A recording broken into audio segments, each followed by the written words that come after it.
سورہ جن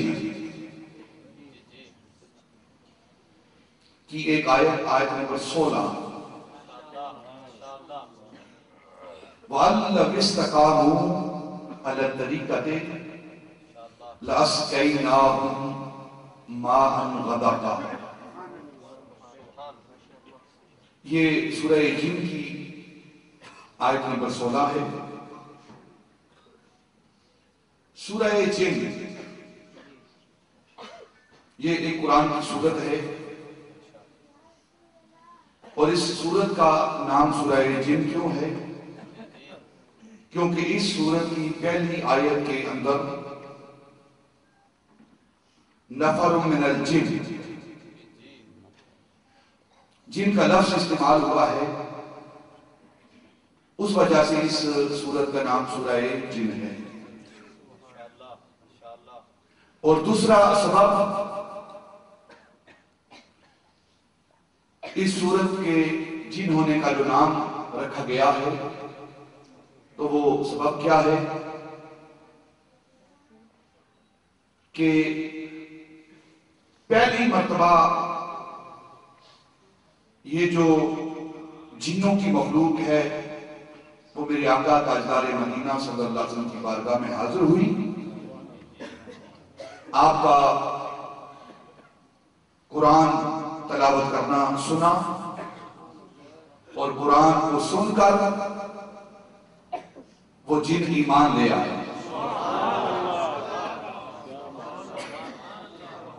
اس حوالے سے اس سورت کا نام سورہ جن ہے۔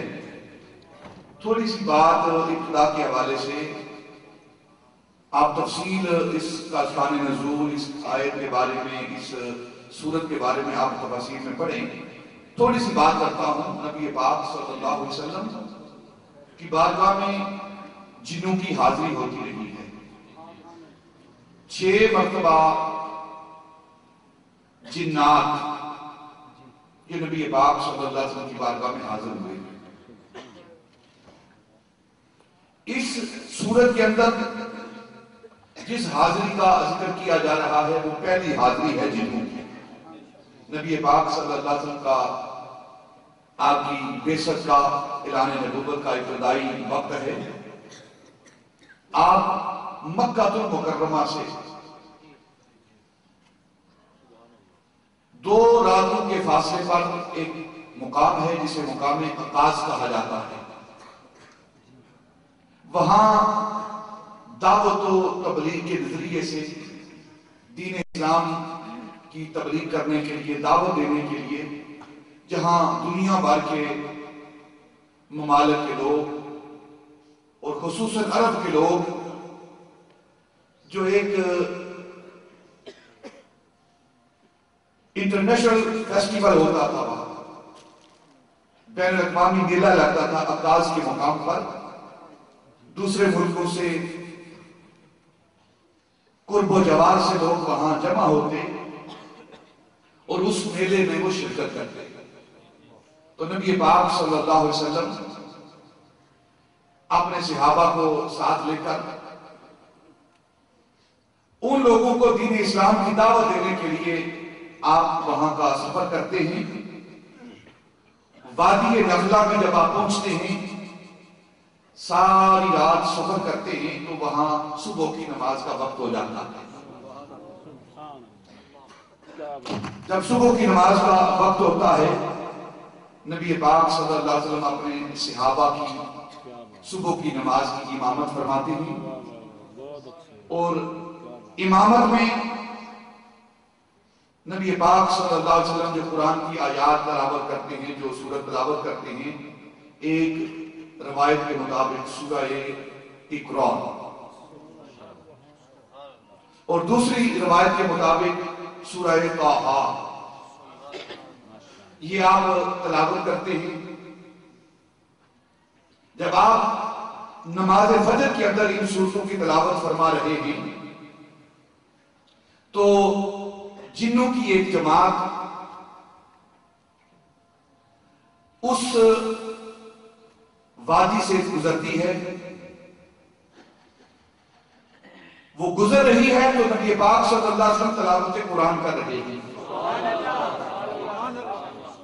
آپ تلاوت کر رہے ہیں، آپ کی رکت بھری آواز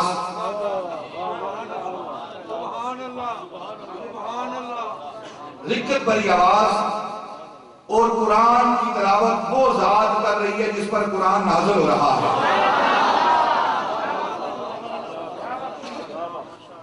کیسی آواز ہو جیسے نغمہ فطرت چھڑا ہوا،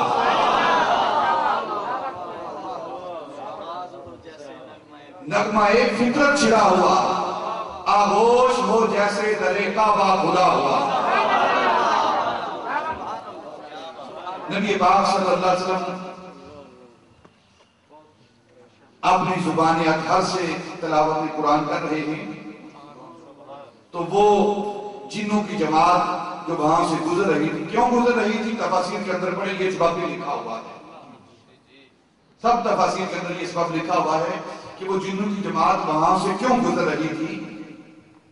جو انہوں نے سبب لکھا ہے، جو مفسرین نے سبب لکھا ہے، وہ اپنی جگہ بجا ہے، حق ہے، سچ ہے، لیکن ایک سبب اور ہے جو میرا ذوق کہتا ہے، وہ کیا ہے کہ لاکھ سبب ہوں جنوں کا وہاں سے گزرنے کا، لیکن جو اصل سبب ہے وہ یہ ہے کہ ان کے نصیبے میں رسول اللہ کی زیارت تھی۔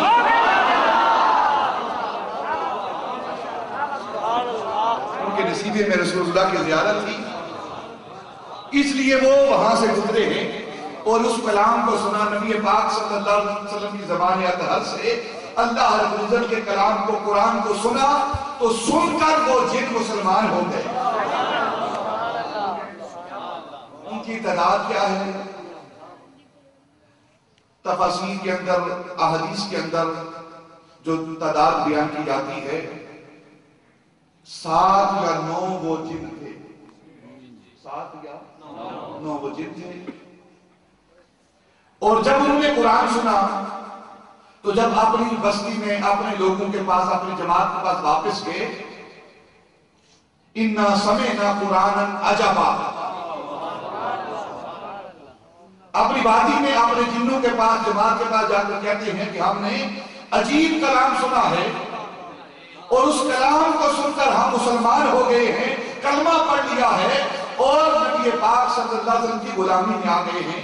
تو جن جنوں کے ساتھ، جس جماعت کے ساتھ انہوں نے بات کی، ان کے دل کے اندر بھی نبی پاک صلی اللہ علیہ وسلم کی زیارت کا شوق پیدا ہوا اور وہ بھی ان کے ساتھ چلتی ہے۔ تو وہ جو دوسری جماعت آ رہی ہے، اس کی تعداد کیا ہے؟ علماء، محدثین، مفسرین لکھا ہے 70 یا 90 کے تعداد میں وہ جن ہیں جنہوں نے آ کر نبی پاک صلی اللہ علیہ وسلم کی غلامی اختیار کی اور کلمہ پڑھا اور مسلمان ہو گئے۔ جن کا لفظ جو ہے، ہمارے نبی پاک صلی اللہ علیہ وسلم، ہم ان کو رسول الثقلین کہتے ہیں۔ کیا کہتے ہیں؟ رسول الثقلین۔ آپ رسول الثقلین ہیں۔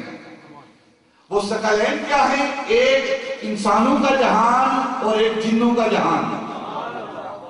تو آپ رسول الثقلین ہیں، یعنی کہ رسولوں کے بھی، انسانوں کے بھی رسول ہیں اور جنوں کے بھی رسول ہیں۔ یہ معنی ہے رسول الثقلین کا۔ تو ہمارے نبی پاک صلی اللہ علیہ وسلم، آپ رسول الثقلین یعنی جنوں کے بھی رسول اور انسانوں کے بھی رسول۔ یہ جن جو ہے لفظ کی جمع ہے اور اس کی واحد کیا ہے؟ جنیون۔ جنیون اس کی واحد ہے۔ جس طرح روم جمع ہے اور رومیون اس کا واحد ہے۔ اور جن کا معنی کیا ہے؟ جو حواس سے پوشیدہ ہو، جو حواس سے پوشیدہ ہو اسے جن کہتے ہیں۔ جو غیب ہو، ما غاب عن الحس، اسے غیب کہتے ہیں۔ اور جنوں کی مخلوق، اسے جن اس لیے کہا جاتا ہے کہ یہ انسانوں، لوگوں کی نظروں سے غیب رہتے ہیں، اوجھل رہتے ہیں، نظر نہیں آتے، اس لیے انہیں جن کہا جاتا ہے۔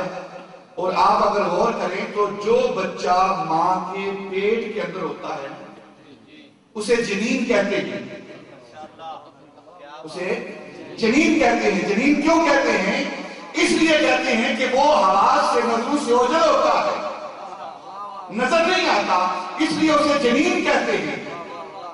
تو جن بھی اس لیے جن کہا جاتا ہے اس کو کہ وہ غیب رہتا ہے، اوجھل رہتا ہے، پوشیدہ رہتا ہے۔ تو جب وہ جن نبی پاک صلی اللہ علیہ وسلم کی بارگاہ میں حاضر ہوئے تو کیا نبی پاک صلی اللہ علیہ وسلم نے ان کو دیکھا کہ نہ دیکھا؟